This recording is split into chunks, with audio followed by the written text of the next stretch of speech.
आदरणीय पवार साहेब, आदरणीय विजयदादा, आपले उमेदवार धैर्यशील मोहिते पाटील, व्यासपीठावरील सर्वच, आता मी कुणाचं नाव घेत नाही कारण उशीर एवढा झालाय की साहेबांचं भाषण ऐकायला तुम्ही आतुर आहात आणि पुढे साहेबांना पाटणच्या सभेला जायचंय, त्यामुळे सर्वच मान्यवर आणि बंधू भगिनींनो, मी पहिल्यांदा नंदकुमार मोरे, सुरेंद्र गुदगे, संदीप साळुंके, खाडे सर आणि अनिल देसाई यांचे आभार मानतो की त्यांनी या निवडणुकीत धैर्यशील मोहिते पाटलांच्या प्रचाराची सुरुवात केली आणि आपल्याला सहकार्य करण्याची भूमिका मांडली। आपल्या सर्वांना अभय जगतापांचा रोल माहिती आहे, त्यांची इच्छा होती उमेदवारी करायची, पण त्यांचं भाषण ऐकलं त्याच्यावर मी जास्त बोलत नाही, पण आपण सगळ्यांनी पाठिंबा दिला। या ठिकाणी प्रचंड मोठ्या संख्येनं आपण सगळे आलेत आणि खास करून भूषणजी होळकर मुद्दामून या सभेसाठी आले, त्यांचंही मी मनपूर्वक स्वागत करतो आणि सुनील माने यांना, भूषण होळकर यांना हार घालण्याची विनंती करतो।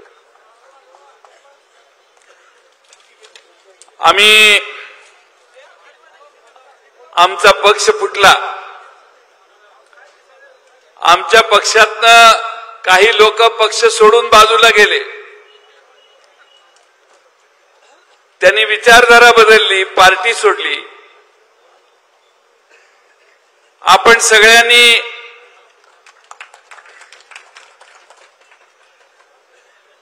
अनेक शाळा बघितल्यात, पोरं शाळा सोडून गेली तर शाळा कधी बंद पडत नाही,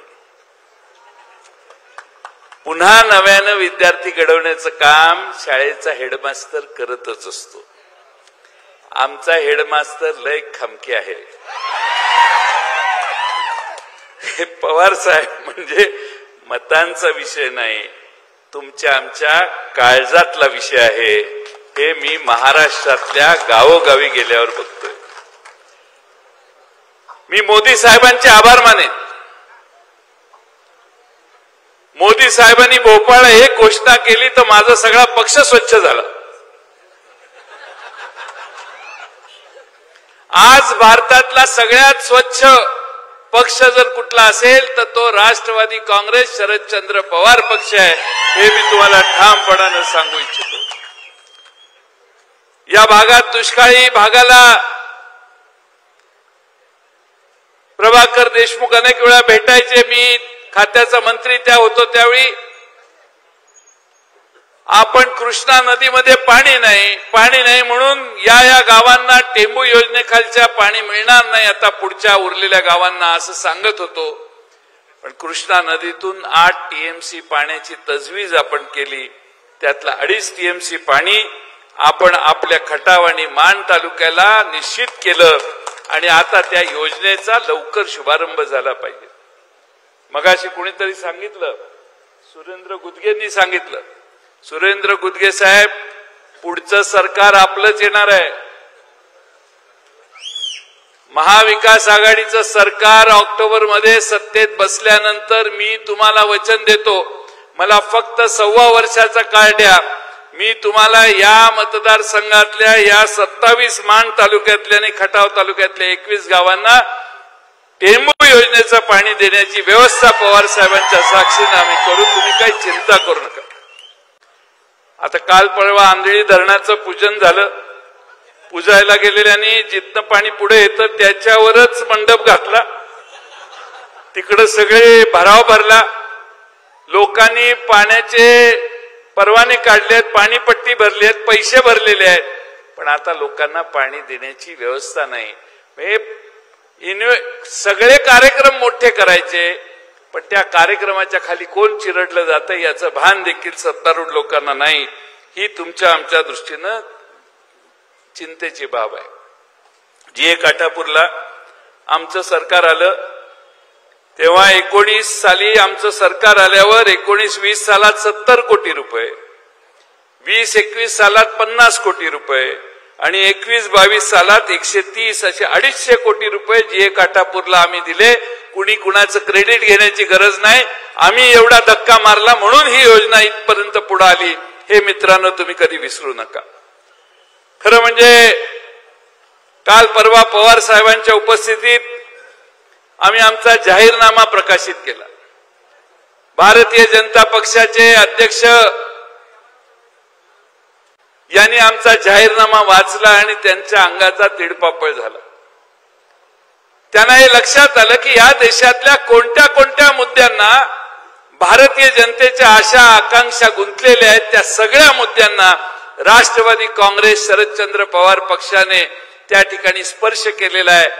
महाराष्ट्रात आणि भारतामध्ये आमचं ज्यावेळी महाविकास आघाडीचं इंडियाचं सरकार येईल, तुम्ही आता गेल्या काही दिवसात 400 पारचा नारा कोण देताना ऐकले?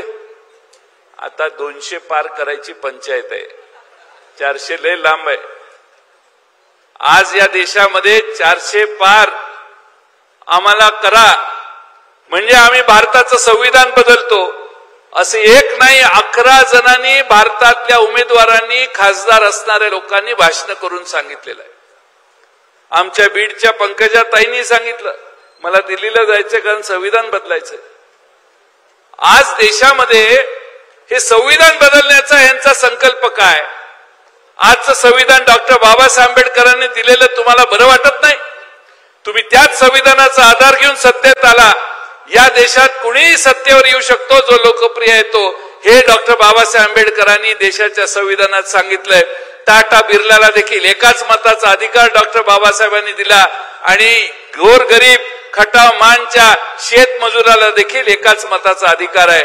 ही समानता डॉक्टर बाबासाहेब आंबेडकरांनी घटनेतून घालून दिली. त्या घटनेला बदलण्याचं पाप या भारतीय जनता पक्षाच्या मनात आलंय. हे सगळ्यात महत्वाचं काम तुम्ही लक्षात घ्या. आपल्याला या ठिकाणी धैर्यशील मोहिते पाटलांना निवडून देणं म्हणजे 400चा त्यांचा आकडा 399 वर आणणं. पण काल परवा निवडणुका झाल्या.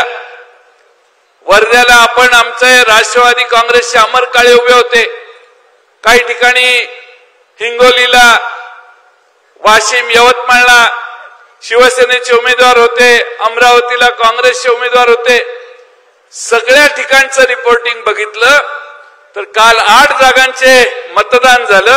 8 पैकी 8च्या 8 जागा या महाविकास आघाडीच्या निवडून येतील हा कार्यकर्त्यांना आत्मविश्वास आहे.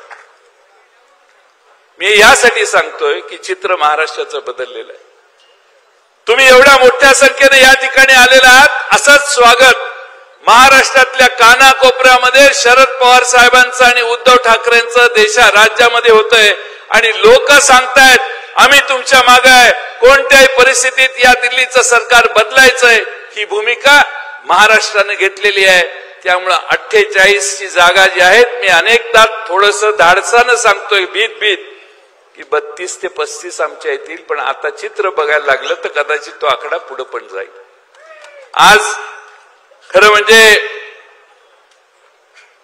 आमच्या भारतीय जनता पक्षाला विचारण्यासारखे प्रश्न बरेच आहेत पण वेळ जास्त तुमचा घेणं योग्य नाही. मी आदरणीय पवार साहेबांना या ठिकाणी आपल्या समोर बोलण्याची विनंती करेन. पण पुन्हा मी आपल्या सगळ्यांना सांगतो जसं मला तुम्ही इथं खासदार देताय तसा इथला आमदारही मला पाहिजे. आणि सगळ्यांचं भाषण पवार साहेबांनी ऐकलेलं आहे. सगळ्यांनी मनोगत व्यक्त केलेली आहेत. आपण सगळ्यांनी एकत्रित बसूया. मी पुन्हा निवडणूक झाल्यावर मी येतो. साहेबही कधी तुम्हाला बोलून घेतील. सगळ्यांची मनं एकत्रित आणण्याचं काम आपण करू.